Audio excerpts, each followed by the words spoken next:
Welcome back. The Supreme Court is handling two cases this session that take a look at where we are as a nation when it comes to racial equality and inequality. This week, the High Court heard arguments in the case of Shelby versus Holder, which calls into question one of the key provisions of the Voting Rights Act. That's a law which requires states with a history of racial discrimination to have any changes to their voting laws pre-approved by the Justice Department's Civil Rights Division or by the D.C. Federal Court. Members of Congress and civil rights leaders rallied in front of the court, calling on the justices to uphold that section, Section 5. Additionally, the Supreme Court heard arguments in the case of Fisher versus the University of Texas at Austin back in October. That's a case that puts affirmative action on trial. The decision could undermine, or could determine rather, whether or not colleges can continue to use race as one of many factors in admissions decisions. That case comes 9 years after the court said affirmative action could be used to help diversify student bodies. So together, the two cases raise the question of where we are as a nation when it comes to racial equality. Representative John Lewis, a celebrated civil rights leader, says we've come a long way, but that we're not there yet. Some people like to point to the fight that we have minorities in the Congress, that we have an African-American president, but we're not there yet. We witnessed the long lines during the past election. We witnessed gerrymandering at large election and trying to make it hard and difficult for many people to participate in the democratic process. We are not there yet. And joining us on set now to sound off, and with this panel, stick his head in the lion's mouth, Mark Furnish, criminal defense attorney who has argued before the Supreme Court. He is a professor at Brooklyn Law.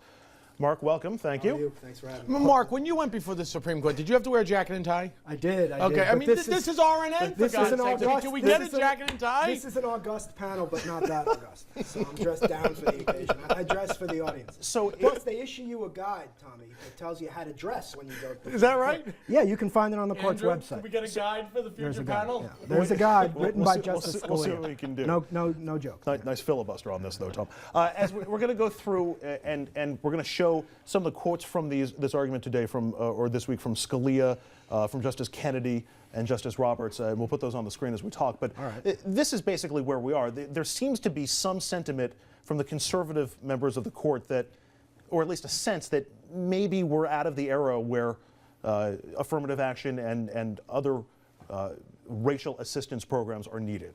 I think that people don't learn their lessons from what happened with the Obamacare case and other cases. We said on this show and elsewhere so many months ago that you can't really glean much from the tenor of oral arguments and the questions that they ask. The oral argument is largely a show. It doesn't mean all that much. I do not expect the Supreme Court to undertake a major revision of affirmative action by either of these two cases, and there are various procedural ways that the court could get around addressing the issues at all. So if anything happens here, it's going to be incremental changes. Nobody is suggesting in the case that was argued back in October that affirmative action should be scrapped. Even the petitioner isn't saying that. It's recognized that racial diversity in college admissions, for example, is a compelling state interest. The question is how to go about achieving that. So if they reach it at all, they're going to tweak it. Which brings us to the overarching question, which is government assistance still needed to achieve racial equality or a greater semblance of racial equality, both when it comes to voting or cases of affirmative action? Well, here's the thing. Why should unelected justices of the Supreme Court be making these decisions? This is a national conversation that the body politic, the electorate, should be having. And ordinarily, this is the conservative line of thinking that the court shouldn't be making these decisions. It's up to us as a nation to elect people who represent our political will. And here you have the conservative wing of the court doing the exact opposite of what the liberal Warren Court did in the 1960s and what they were lambasted for.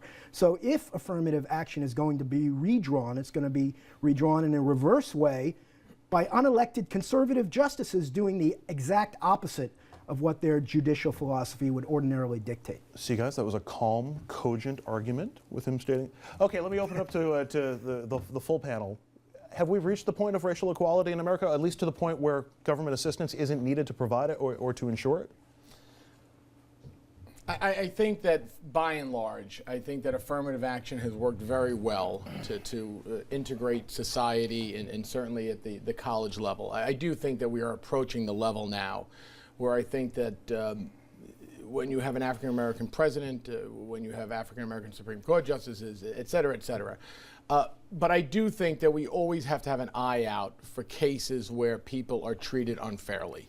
That would be where I would come down on this, that we always need to be cognizant of that fact still remains, that people are treated unequally because of color. So it's a case-by-case basis, not a sort of overriding law. Yes, that's how I would categorize it. Dominic?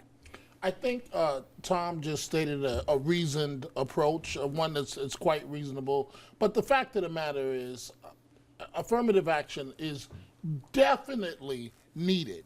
Pick any college campus you want, and just imagine what it would look like if there were no affirmative action. Just imagine. And it's almost insulting when these cases go before the court. For this young lady at the University of Texas, I think it's the University of Texas, what's to make her believe that a black person took her spot? Well, the Texas thing is sort of an anomaly because the top 10% of students in every school in Texas get into the University of Texas automatically.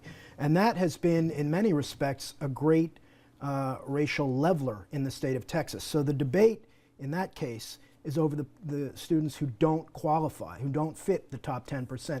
And as I alluded to at the outset, there are procedural questions in this case, whether there's standing, whether there's actual injury, that might allow the court to duck it all together. And this has been out since October 1st now. It was the first case argued this term.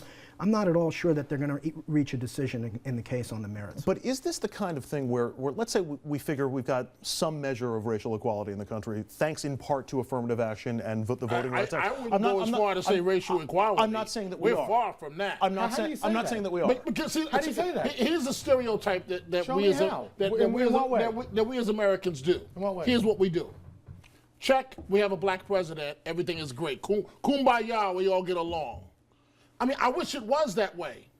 But from law enforcement to city jobs to college campuses and part of it is the black community's fault, to high schools all across the country where black kids have a 50% graduation rate out of high school. Now, yes, you could say Whose fault is that? That's an excellent question. Whose fault? And I'm so glad. Isn't I'm so that your glad, fault? Tom. I'm That's so your glad. fault. It's not my fault. I'm so glad that you put it that It's not way. my fault. Go ask Bill Cosby I'm whose so fault it glad. is. I'm so glad that you put it that way. And Bill Cosby is right. Absolutely right. Part of it is the black community's fault. However, you can't put all the blame on the black community after you've been shortchanging us with education dollars from kindergarten all the way through high school, with some school districts receive double and triple what black school districts receive, and then don't understand why we're not graduating. Wait a second. Do you know what we spend on inner city school districts? Do you know the numbers per student? Do you know the 22,000 per student? I mean, so you're saying that a school district in Long Island that has property taxes out the wazoo can spend 24,000? But don't tell me we don't have equality if we elect as a nation an African American president. That screams equality. It's a great again, start. are there It's a great start. Again, are there It's a great start. Again, are there cases of inequality? Of course. Dominic, but quickly on let's this. not say it's inequality across the board. Quickly, your response? Quickly He has is none. No, I have a great response. Quickly, my response is, and I'll say what I've been saying all along. Tom Doherty does not believe what he's saying right now. He's a good man, a good person that cares about all people. actually, He knows what the numbers are when it comes to equality and race in America, and he knows it's not fair. I think that this debate that these two are engaging in underscores what I said at the outset. This is a political discussion that our country should have through the electoral process, not an issue that should be resolved by philosopher kings, unelected philosopher kings, sitting on a judicial bench and making decisions for us on these kind of issues. Can I just ask one question? So, for black on black crime and babies having babies, it's all the black community's fault? Well, who do you want to blame, though? Dom, one of the issues is... It's all the black community's fault. Well, again, if a white man being me kills another white guy, whose fault is it? It's my fault. Let's show the question while we continue this. Keep going. All right, we're going to ask you at home to keep the conversation going. Are race-based preferences still needed in 2013?